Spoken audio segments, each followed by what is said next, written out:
যদি আপনার মোবাইলটা হঠাৎ করে পানিতে পড়ে যায়, আপনি যদি সাথে সাথে এটাকে ওয়াশ করেন তাহলে কিছু হয় না। তো দেখতে পাচ্ছেন মোবাইলটার ভিতরে কিন্তু অনেক পানি।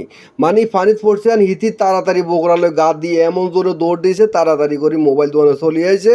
আইসে আর আমরা কী করবো, সুন্দর করে এটা যে পানিগুলো আছে টিস্যু দিয়ে বা শুকনা কোনো কাপড় দিয়ে সুন্দর করে এটাকে ফুঁসি ফাঁসি একদম ক্লিয়ার করে হালামো, ঠিক আছে নি? তো আপনি কী করছেন, সব কিছু মোবাইল কি হুঁচলে ঠিক হয়ে যাবে না?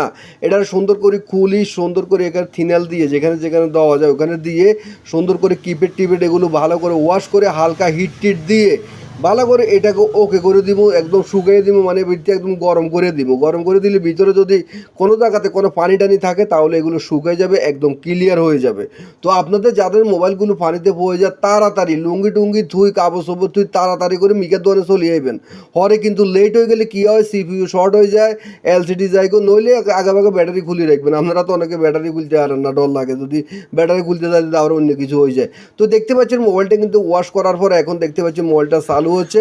তো চালু হচ্ছে ঠিকমতো কাজ টাজ করে কিনা আপনারা এটাও দেখে নেন। তো দেখতে পাচ্ছেন অবশেষে নেটওয়ার্ক টেটওয়ার্ক ঠিক আছে, সবগুলো উড়ানামা করে একদম ক্লিয়ার, ঠিক আছে নি? কেমন হয়েছে ভিডিওটা? ভালো লাগলে লাইক কমেন্ট শেয়ার, ধন্যবাদ।